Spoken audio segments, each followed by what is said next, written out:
When I read the store page on Steam for Beholgar, it seemed like the perfect game for me. My community likes to joke that some games are Verts games. Most RPGs are Verts games, but the majority of games I like are side-scrolling action platformers with some metroidvania DNA thrown in. Odalis the Dark Call? That's a Verts game. Primal Light? That's a Verts game. Moonrider, The Messenger, Celeste, Cyber Shadow, those are all Verts games. Beholgar should also be a Verts game. It's dark and gritty, it has an old school aesthetic, it's meant to be challenging, it has platforming, combat, exploration. How could this go wrong? Well, here's the thing. I actually played this in September of 2022. I beat it and I forgot about it. The only thing that reminded me about it was seeing the developer post a work-in-progress clip of the sequel. So I'm suddenly curious about this game and why I seemingly memory hold it. Let's talk basics here. Beholgar is a 2022 action platformer with some metroidvania elements. Developer Serkan Bakar, I really hope I'm getting that right, previously released a few other games, namely Ghoul Boy and Maluk Dark Demon. This game has a solid vibe right away, very old school feel. Starting the game, I can adjust controls, there are a lot of them, and I can choose a few CRT style filters. I'll be honest, I don't like these. I know some folks do, but these never, quote, capture the experience of retro gaming for me. We play as the titular Beholgar, a barbarian with red boots, underwear, a sweet necklace, a sword, and a shield that he never uses. Seems like the kind of guy who thinks that it's best in life to crush your enemies, see them driven before you, and to hear the lamentation of their women. That is good. That is good. Starting the game, we get some basic story with a text crawl. Beholgar is heading home after 20 years, and he sees an ominous tower. We arrive, and I play around with movement a bit. Tapping left and right moves you about half or 3/4 of a block left or right. Attacking has a combo, but the timing is a bit weird. It feels like there are no buffer frames, so you have to get the timing pretty well right on. In town, the village elder tells us about the recent troubles caused by Hagma, a wizard who is into some dark shit, but I can't advance the text with my controller. I'm pressing every button, nothing works. Spacebar works though, but nothing on the controller. That's a little weird. Anyway, seems we're the best hope for the land, and we'll need to get a dragon named Shagna to help us reach the tower. Talk to this lady to learn a necklace of hers was stolen, talk to the blacksmith to learn he wants a special crystal and to see his very expensive gear, and then move forward. We get some instructions from signs, which don't change based on what I changed in the controller menu, and we can save at a cooking pot. This will, like in Dark Souls, reset the area you're currently in, which can be a good way to farm some money or try to get a specific sub-weapon you're looking for. Advancing through the first area, we face some plants, skeletons, and floating fireheads. Enemies drop money, health pickups, or sub-weapon ammo. Right now, I have a spear for a sub-weapon. It's a quick throw item. Some enemies here throw axes, which seem to home in on my position then drop, but they're the worst enemies so far. Going forward, I have my first death after a campfire because I got greedy when fighting an enemy and fell to my death. I do get an axe for my sub-weapon, though it gets replaced very quickly. You can't change sub-weapons, so it is like Castlevania in that sense. I die again, greedy for a kill, that's 2. Eventually, I advance through to the next bonfire and decide to go down rather than right. I try to go left, die for my curiosity, that's 3. Seems I need a double jump or something here. Going down and right is a good choice, it turns out, because I find a door I can't open and then fight a mini-boss. I kill it, and then roll into a small spot out of curiosity, and the way the camera pans to this door had me worried I zipped somehow. Fortunately not the case, just an open door, so I climb back out, save again, platform to the door I open, and go into a cave. Here, there's great music, so this is a good time to shout out the soundtrack by Andrea Baroni. The music does a good job throughout the whole game of setting the tone for each area, top notch. In this area, I find a small room with a note indicating that Hagma wants red dragons killed, black ones left alone, those who think he isn't a god to be beheaded, and snakes killed. Pretty meager award for killing snakes, though. I find a secret room, die for my curiosity again. I think we need a counter here. There we go. I return to get revenge on that room, take these skeletons out. Platforming here throws in more things that can throw you off and lead to stupid deaths. These platforms break under you. Rocks can fall on you, as this one gets me. Progress forward to a save point, and I can go right, down left, and down right. Down left isn't possible due to needing a higher jump, so I try up right and... okay, that was my fault. Try down right and then a door. This leads to a small room with enemies and not much else, so I head right. Die immediately, so try again. Die because I didn't realize this was a timed platform. Okay, let's go a different way. Right this time. Easy room, make it through to a glove that allows for wall clinging, but I can't close this box and... you have to be kidding. I died, and the item isn't in my inventory. I couldn't close the box with my controller. I had to press spacebar, but the enemies were still moving while the text box was open. Okay, let's try again. Jump for this rope and... okay, try again. The ropes I thought I had to press up to grab, but I don't. It's just pressing right or left into them. So I do it again, get on the platform. Okay, sure. Make it through, jump to this skeleton, and wait, I grabbed the ledge? I don't have the item in my inventory. Well, I guess I do have it, it just doesn't show up. So death warps are fine, I guess. So now that my deaths are in the double digits, I think I remember why I memory hold this game. It's not so much that it's hard, it's a little janky, but the combo of a little jank adds up pretty quickly. Some deaths don't entirely feel like my fault, and the lack of clarity in menus is pretty unfortunate. I'm going to use this glove to explore. I start down right, but then remember about the left side, and... okay, that one was actually my fault. Go left for some Shamaran blood that increases my health, nice, and further left to a jump I can't make. Down right now, then through that door where I failed due to timed blocks. I have a good feeling this time. A rock fell on me and killed my momentum on that jump. Okay, try again. This time I make it and get a copper talisman that increases my sub-weapon capacity. Cool. Still can't close the box without using the keyboard, and I realize space is also bound to roll, so I'm going to change that. Climb out, get greedy for some money, and with the timing of these spears, die. Kind of my fault, timing was weird because of when they spawned in, I guess. Finally, go down right. I certainly could not have done this without the gloves. Climb up to get a key. Climb back out, save, and then finally head left and up. Oh, and I got a flame sub-weapon at some point. It's pretty good, just flies straight ahead, hits pretty hard. Use the key, save, and here's a boss. This guy seems pretty easy, just get out of the way when he attacks. He starts going faster near death, but I damage race him and I win. Nice victory fanfare. I get money and a battle axe for my trouble. Now I pay to go on a boat to the cemetery and leave the first two areas behind. Now that we're done with the first boss, let's talk about gameplay feel. Overall, it feels fine. Not spectacular, but fine. Jump height and control feel fine right now. Attack speed takes a bit of getting used to. There don't seem to be any buffer frames like I mentioned during your attack, so you do have to time it well to get any kind of combo. Moving left and right still feels a bit stiff due to how tapping left or right moves you a decent chunk. But if you stop moving, Beholgar will pretty much stop right away, so control is fine for the moment. With that said, I'll head back to town, see if I can buy anything, realize I'm still too broke to do so, and fast travel back to the cemetery.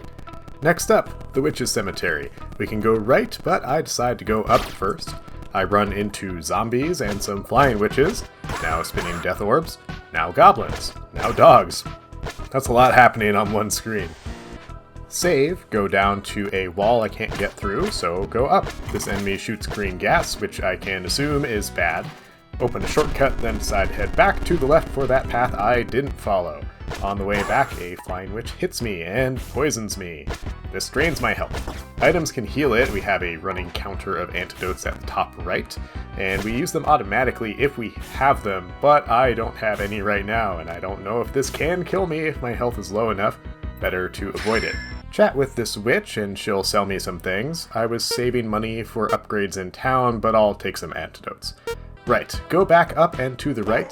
While platforming, I kid around too much and stand up into a rotating death ball. That's my bad.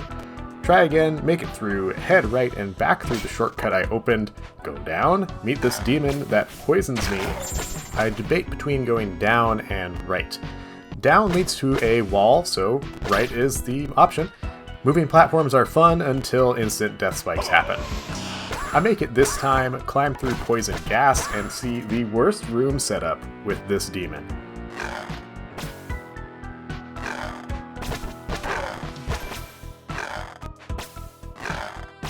He poisons me, and I learn that poison can indeed kill you.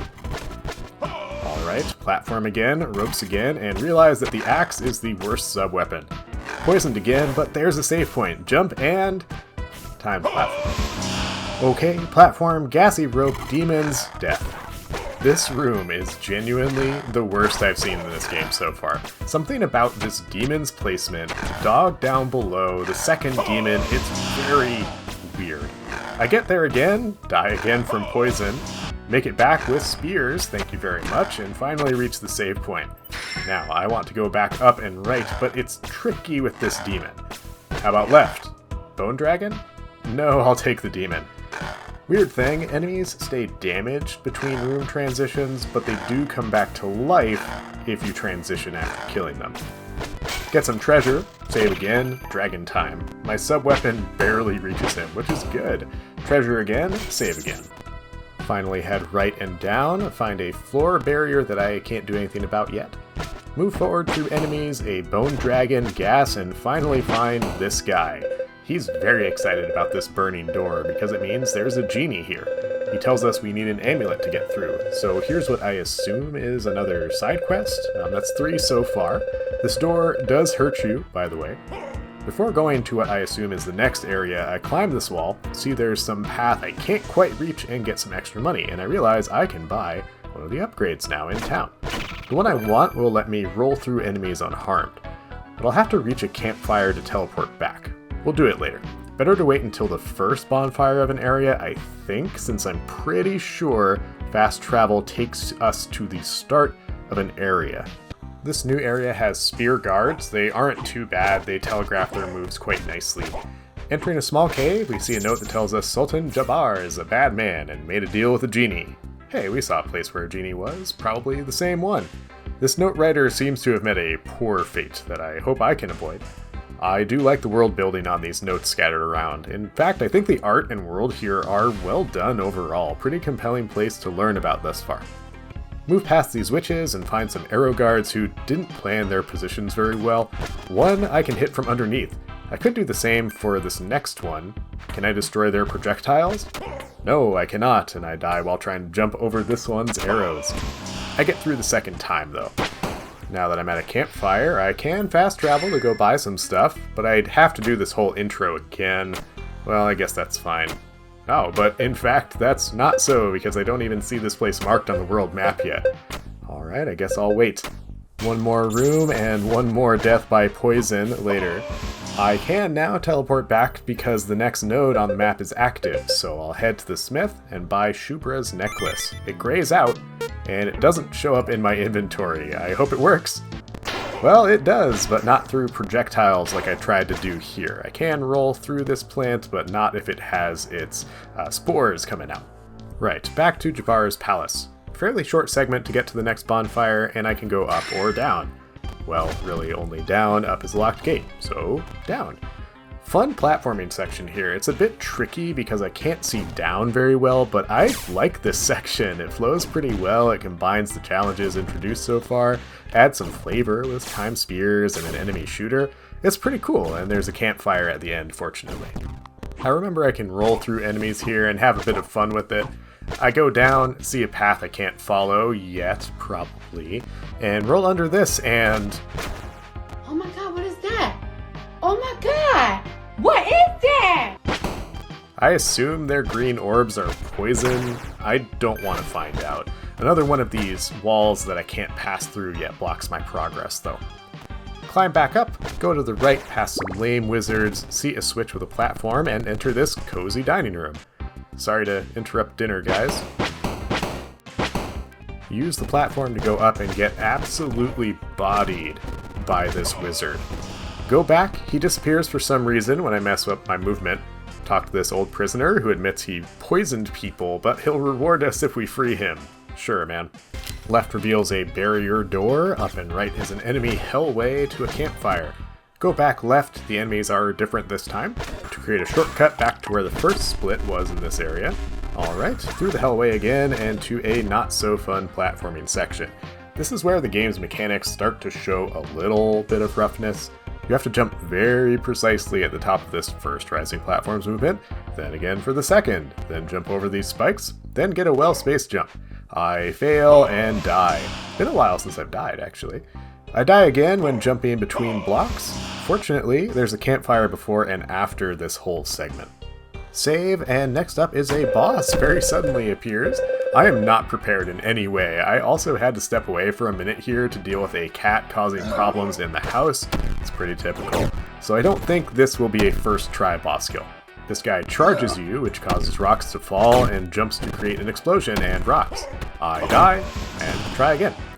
A note that ducking is not instantaneous. If you want to change directions, you move, then duck. So ducking under his fireballs can be weird. That's a bit of a poor mechanical design piece, having to finish the block movement before ducking. I die again in part because of this. And then I die again. Next try, I realize that he stops charging at about half health, so I manage to avoid his jumps, but not his rocks. Next time though, I take him down. Barely. So, a lot of those deaths were because I was greedy, lowering my health because I stood inside the boss while attacking, but also the controls are still turning out to be a bit stiffer than this game might require. Having to finish a left or right step and then duck led to a lot of damage here. We get the Chaos Fire, and now we can destroy those walls. I need a full rage bar, that blue one up top left, to make use of it. Hopefully I remember where those walls were. Open a shortcut, then go up to meet Sultan Jabbar, who apparently Beholgar knows from childhood. He doesn't really seem to mind that we killed all of his guards and wizards. Hey, Beholgar, my man! Sorry about the guards, but my bad. Oh, him? Don't worry, babe, that's just Beholgar. He's my buddy. He'll kill your whole crew and your trusted vizier, but he's good people, trust me. Jabbar gives me an amulet and tells me to meet with the genie to get some assistance. I'm a little skeptical of this since he made a deal with the genie, right? This feels like a setup. In any case, we'll head back down with this new shortcut, save, and decide what to do. I know there's a breakable wall just below here, and there's another at the bottom of the palace. I know we have to get to the genie, and the genie is close to the end of the graveyard. I don't want to redo the whole graveyard, so I'm thinking we'll do the walls in the palace, then warp to the start of the palace and go backward. I also want to note, this has taken me an hour and 45 minutes. Some of that was pausing to do a quick house task, get coffee, write notes for this video, but it's mostly accurate timing. We're almost 2 hours into this game. Go through the breakable wall below the campfire, get cheated by this arrow guard, try again, get a key. It's for the dungeon, so I go back to help that old man who's already dead.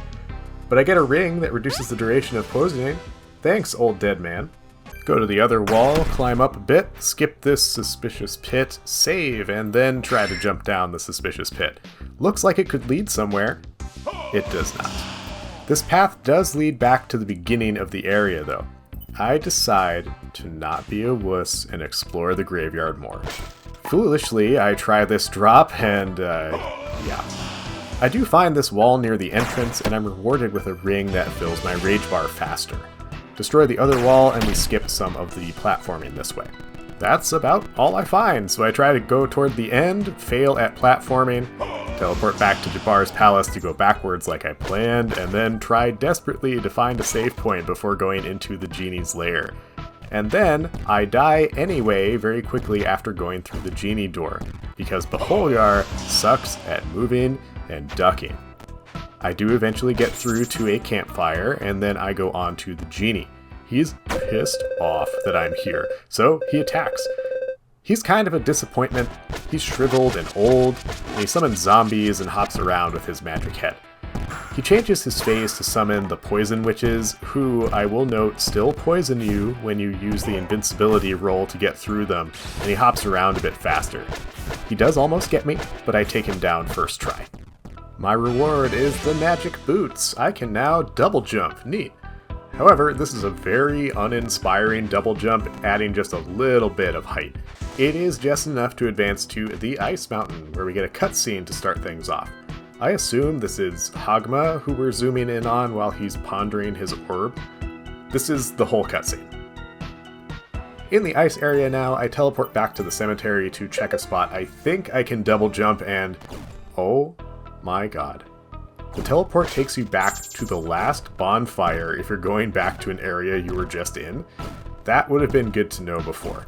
I'm trying to get back to the beginning of the cemetery so I can use the double jump at a spot I think I need to. I do eventually figure it out, and no, it isn't worth it because I still need something else to reach the pots up to the right. Ice area time. Fortunately, no ice physics. That would be real bad, but oh boy, this area has annoying enemies. Boomerang guys who have hard to dodge projectiles, mermaids that shoot ice balls, these werewolves. We do meet Ashara, a foreigner who speaks in very simple sentences and tells us about a fiery sword guarded by snakes. Sounds cool to me. Do an enemy gauntlet, die almost instantly. Do it again and win, and see a bit of an odd visual bug where the door to this area also appears on the left side. Hang on this switch to open another door. I also want to note that my rolling invincibility seems to not work on these werewolves as I move forward. I'm not sure why exactly. Platforming time with some guys throwing rocks doesn't seem to... oh, I suck at jumping, or Beholgar sucks at grabbing.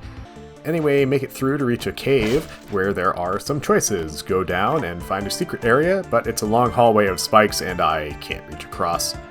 Alright, drop down more to an area I can do and find a spear. It's a bit stronger, but it only attacks straight ahead.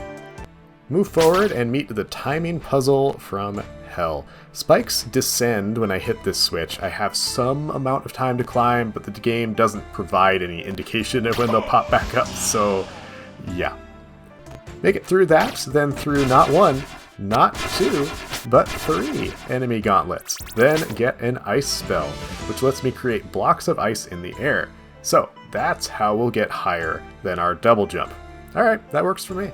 We'll use it to get to the next area, Himan Valley, but I'll go back for a few things first. Explore a bit in the Icelands to find another lore letter cursing King Uldar.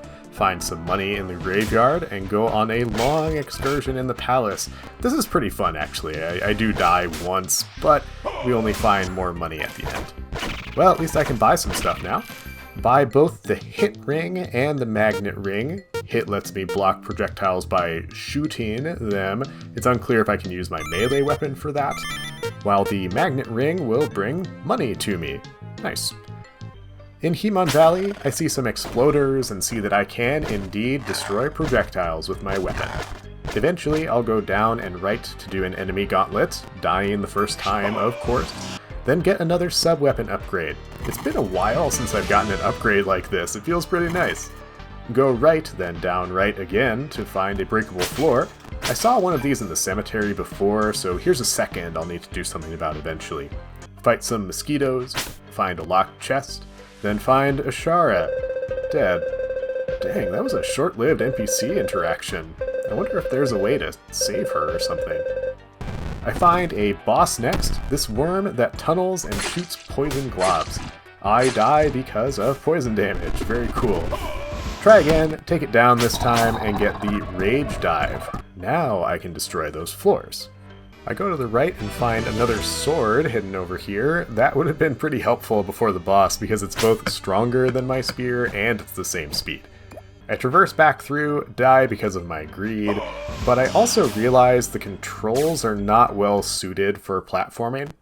Because Beholgar moves basically 3/4 of a tile every tap left or right, it's pretty tricky to land exactly where you mean to at times.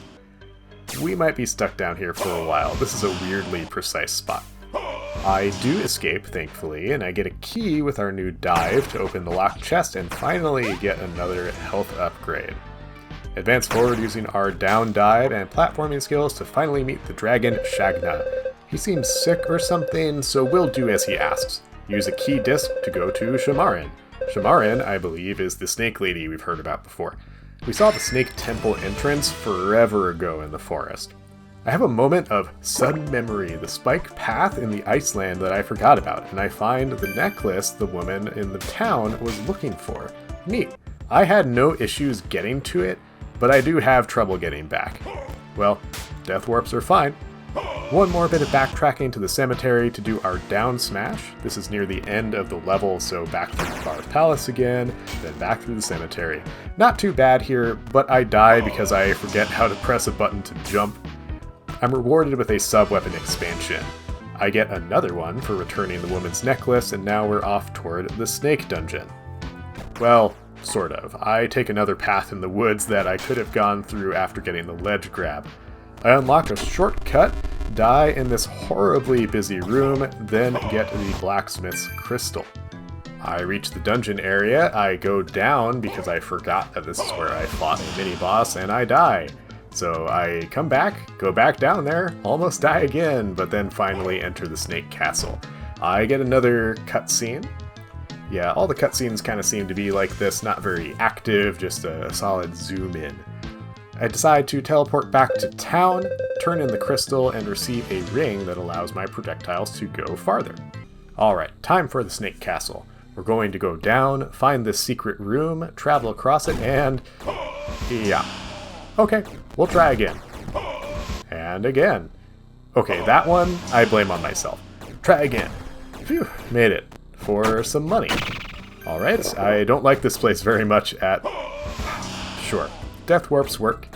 I will say, that room seems to break a bit of a cardinal rule in these types of games. You introduce an idea and then you make it harder. This room does two new ideas, flaming rocks and this snake, and they're all right next to each other, so it's a little bit chaotic. Progress, go down, and die. That one's really my bad. I think I'm going to see this entryway a lot. Alright, let's go that way again. Okay, for real, let's go that way again. I think I'm getting worse at this game as I play somehow. Finally, I make it down to that area I wanted to check out, and I get money. That reward is getting less interesting now that I've bought most of the things that I want.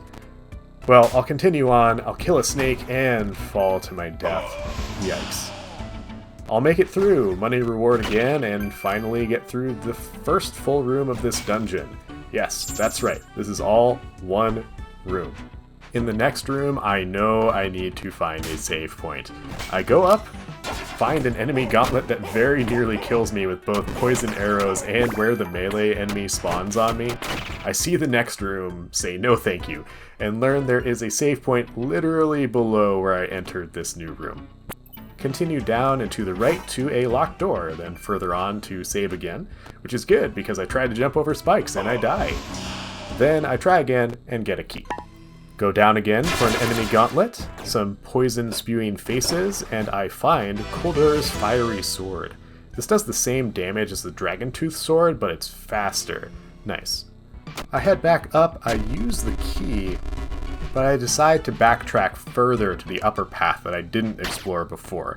It's pretty obvious to me that this key door is the way forward, so I'm going to go the other way. Indeed, the upper path rewards me with a copper talisman, so I can now hold 30 sub-weapons. Now I'll go through that locked door and find another seemingly locked doorway. I save down below, find this cool dead face, but it doesn't lead anywhere that I can tell. Go through a bit of a tricky platforming section with arrows, spitting faces, timed and crumbling blocks. It's tough, but I make it through, just barely due to the poison damage. I save and realize there's an auto-scroller coming up. Ooh boy. Okay, let's try it out.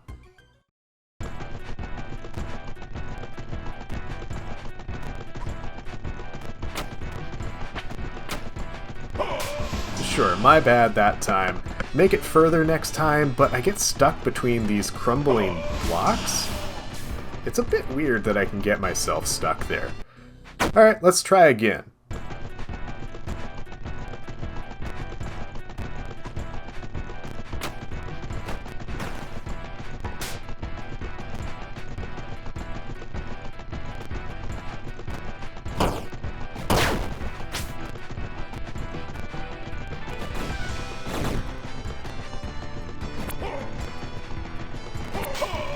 think that one was my fault. I should have killed the bug thing. Alright, another attempt.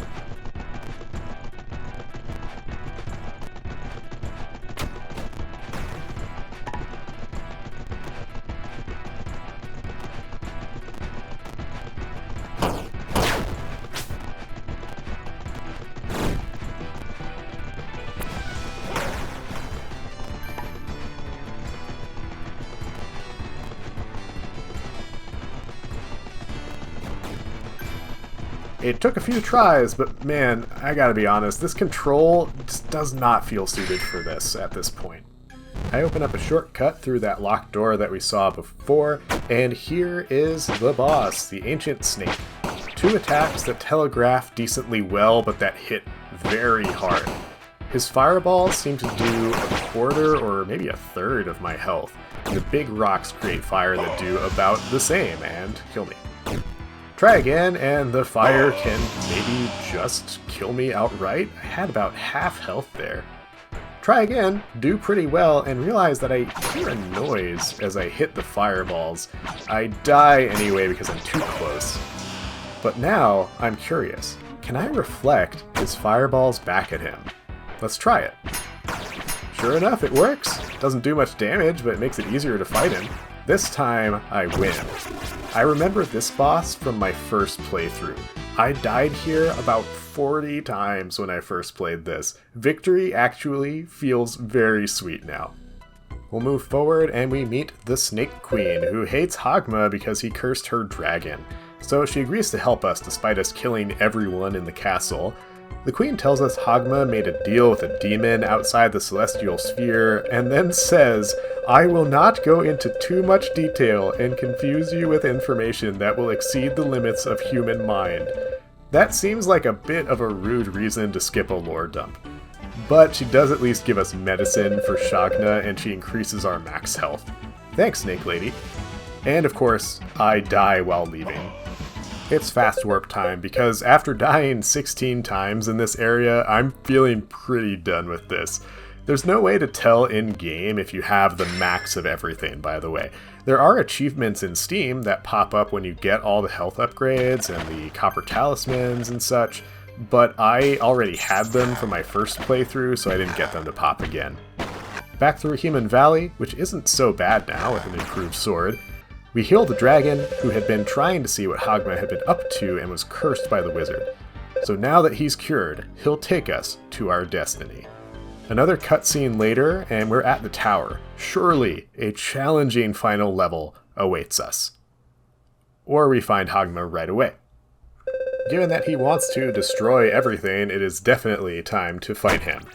He's actually not too bad, just has some pattern learning to get used to. He does a rotating big ball attack, which is pretty easy to dodge, just stand right below him. He also tosses out rocks that home in on your position at the time that they launch. I die because I fall from a disappearing platform and land on a big orb. That's okay, try again as always. He does eventually summon some spears from below, and later some enemies to help him. You can stun him too, but I do this and then I die due to a floating firehead. Once again, this time I'm doing good damage, though I'm jumping into Hogma a lot, which is not a good choice. Stun him twice in a row, then die from spears to get the funny number of deaths. I start to get double hits per jump with the dragon sword. That works pretty well. Then I swap to the fire sword when he's down. I like this. This is good. He's almost done. I stun him, but the spears are still up, and oh no, I need to dodge this rock. Alright. This is very janky. Next attempt, and I die again to the spears. Next time, I almost die from poison thanks to the flying witch, but then a miracle happens. Spears are up, platforms are available, I stun him, and I win.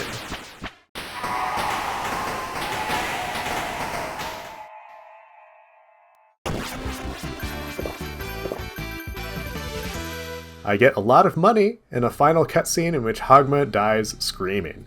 And that's it. That's Beholgar.